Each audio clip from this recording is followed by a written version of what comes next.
Hey everybody, I have a video here for you, and this is one video I guess I've wanted to make for a while, and I just didn't know what form or what to base it on. But what I'm going to do is I'm just going to read from a book here, and this is on Alexander the Great, and this is one name that many people are familiar with, but maybe not many people know the details of his life. And what I'm going to do is I'm going to read from a book, and this is entitled A History of the Ancient World by Chester G. Starr. And it was written 50 years ago, and this is one of a whole box of books that I rescued from the dumpster when I just happened to be taking out my garbage. At the same time, the daughter of a recently deceased neighbor was taking out some of his belongings to be thrown away, and she saw me out there and she said, "Hey, do you like books?" And I said, "Hey, yeah." So I got a whole book, or a whole box of books that I rescued from being tossed. So it's nice to make a video out of one of those books. And this comes from chapter 19 of the book, Alexander and the Hellenistic World. And I'm just going to start reading a little bit into the chapter. It says, when Alexander became king at the age of 20 in 336 BC, he inherited a unified kingdom, a well-trained army, and a mastery over the mainland Greeks. The latter took ascension of the young ruler as an opportunity for disaffection, but they were overawed by his swift appearance in their midst. In 335 BC, Alexander suppressed the barbarians along the northern frontier of Macedonia in brilliant campaigns which showed to Philip's generals and to the Macedonian army the mettle of their leader. At one point, a rumor that Alexander had been killed swept into Greece and led the Thebans to revolt. Alexander raced down, took, and destroyed Thebes as a warning to the other Greeks. Alexander inherited also a major policy, the invasion of the Persian Empire. That the Persians could be defeated had been shown in the famous expedition of the 10,000 of 401 and 400 BC, and had been preached as a Greek duty by the Athenian publicist Isocrates. So long as the Greeks had been disunited, the Persian king had been able to maintain an outwardly strong position by the use of diplomacy and gold. But in truth, the empire had weakened steadily during the 4th century. And now, all these dates are BC, by the way, in case I don't say BC after the date. The central court was repeatedly split by the harem intrigues, the last of which elevated a new king, Darius III, in 336 BC. The Persian rule on the fringe of India was lost, the Iranian nobles became less attached to the throne, and Egypt maintained its independence from 404 BC down to 343 BC.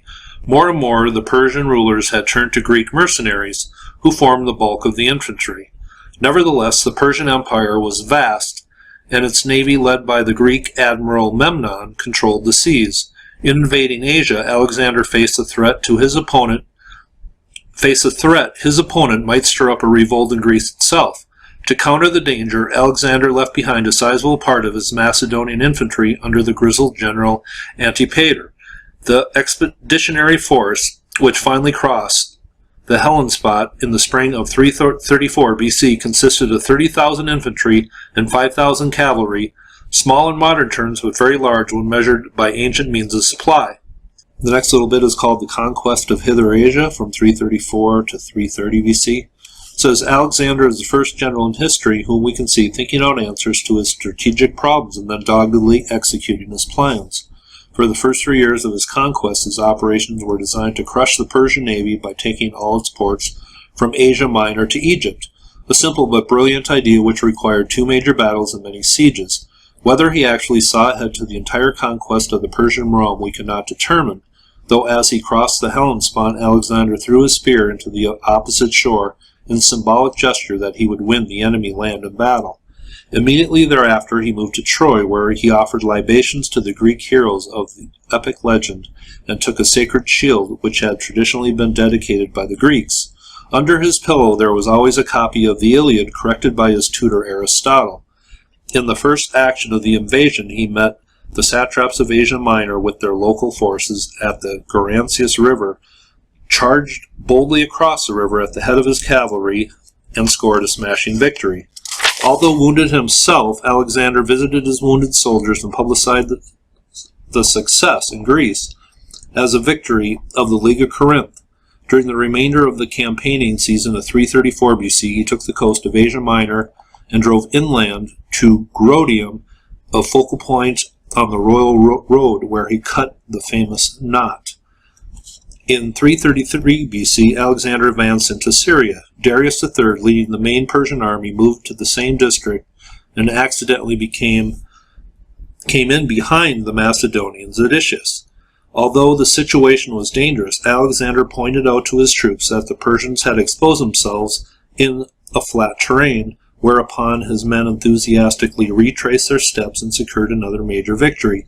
At Issus, Alexander wiped out the great infantry of his foe, but even though he seized the family of Darius, the Persian king, himself escaped. Rather than follow the fugitive king of kings inland, Alexander continued his strategic plan and marched down on the coast. At Tyre, he was held up by a 7-month siege. During its course, his men made a causeway out to the island city, fought from ships, and even battled under the sea with Tyrrhenian divers. But in the end, Alexander's marvelous command over his troops led them to conquer a fortress which the Assyrians had besieged in vain for 13 years. Egypt received Alexander as a deliverer, and here he rested his men through the winter of 332 and 331 BC. Ever energetic himself, he founded a new city, Alexandria, to serve as a great Macedonian port for his realm, and marched out to the oasis of Siwa, where he consulted the famous oracle of Zeus Ammon. What the oracle promised him he never divulged, but an important event occurred at his entry when the priest hailed him as a son of Ammon. As he moved on through the Near East and wrestled with the problem of being master of both the Aegean world and of the erstwhile Persian Empire, Alexander was to turn more and more assuming a divine position as a means of binding all his subjects to his rule. Alexander's first major strategic problem had been solved, for the last remnants of the Persian fleet had fallen into Macedonian hands. Now he could concentrate his attention on Darius. In the spring of 331 BC, he returned along the Syrian coast and plunged inland to northern Mesopotamia. Here he met the Persian Empire army near Arbela. During the respite of 2 years since Issus, Darius had frantically prepared for the decisive battle, but, unable to reach Greece for new mercenary infantry, he had to depend primarily upon his Iranian cavalry. To weaken the enemy, he laid waste the route by which Alexander would approach and poison the wells, but Alexander learned of this in time to take another road. Unlike his speedy action at the Granicus and Issus, Alexander this time halted 4 days at a safe distance from the enemy and reconnoitered the battlefield while his men prepared themselves. His army had been enlarged to 40,000 infantry and 7,000 cavalry by reinforcements from home. The Persian force was considerably larger. Finally, Alexander gave his officers his plan of action in a firm speech which emphasized the need for obedience, went to bed and slept so soundly that his second-in-command, Parmenio, had to awaken him on the morning of the battle, October 1st, 331 BC. Since the Persian infantry was weak, Darius had devised a new weapon, a scythe-bearing chariot which were to slice up the Macedonian phalanx. These stood in front of the infantry while his cavalry was on the wings. Alexander likewise placed his infantry in the center and cavalry on the wings, but to avoid danger of being outflanked by the numerically superior enemy, he threw out flying wings on either side and stationed the Greek infantry in the rear as a reserve. The first major occasion in the Greek military history when such a tactical formation was adopted. The Battle of Arbela opened with heavy cavalry engagements on either flank. Alexander directed the action of his right flank, which drew in more and more men and attracted the left elements of the Persian center. The remainder of the Persian center, however, tended to drift to its right, a common phenomenon in ancient battles where every soldier sought to cover himself with his neighbor's shield to his right. Alexander saw his tactical problem clearly, which was to allow this stress in his enemy to develop as far as possible without letting his own cavalry wings be crushed by the Persian hordes of cavalry. At just the right moment, he hastened to his infantry and led most of its battalions in an assault straight at the weakening Persian center. Darius, on the other hand, sadly misjudged the tactical development of the battle. He launched his scythe-bearing chariots before the Macedonian infantry was deeply involved, so they harmlessly galloped through the openings made by the steady Macedonian hoplites in their ranks. As Alexander's center advanced, Darius fled in fright with his infantry. The day was won, but Alexander, instead of pursuing, had to turn about to relieve Parmenio on his left wing, which had almost collapsed. As a result, Darius once more escaped. After the Battle of Arbela, Alexander marched to Babylon, where he gave his men a month's leave in the metropolis of the Near East. Then he drove up into Persia proper and spent 2 months at the treasury fortress of Persepolis, which was burned in vengeance of Xerxes' treatment of the Athens. In the spring of 330, Alexander once more took up the chase of Darius and followed the foe past Ecbatana to the south coast of the Caspian Sea. In the relentless chase, the Macedonian infantry wore out, but Alexander and his cavalry continued the pursuit, fired by the news that the Persians had virtually disposed their weak king and held him prisoner. Finally, as dawn began to break on a day in midsummer, Alexander caught up with the fugitives at Hecatompolis and charged. The Persian conspirators about Darius did not dare meet the attack. Though Alexander had only 60 men immediately with him, they put a dagger into Darius and fled eastward. As Alexander stood over the body of the last Persian king, he could rightfully claim to be master of the Persian Empire. Since these campaigns took place in areas the Greeks had never before seen and did not thereafter know well, the geography of his eastern operations is at times hazy. It is nonetheless clear that Alexander met protracted resistance, which often assumed guerrilla forms, and his military ability showed itself in his remarkable ability to adapt to his tactics in new conditions. Rather than marching in one body, he fanned his troops out in many columns. To counter the mounted archers of the steppes, Alexander remounted most of his cavalry on fast Sogdian horses, and even enlisted native archers. Everywhere he founded military garrisons to hold down the major lines of communications, and in the end his persistence put an end to the resistance. By 327 BC, he was ready to move down the Khyber Pass and neighboring mountains from Afghanistan to northern India, parts of which had at times been Persian. In India, he encountered one of his most dangerous foes, the giant King Porus, who had held the Hydaspes River, the modern Jhelum, the tributary of the Indus, against him with elephants, cavalry, and infantry.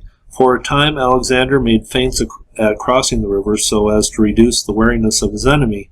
Then, one dark, stormy night, he stealthily moved upstream, crossed undetected, and came down to meet the Indian forces.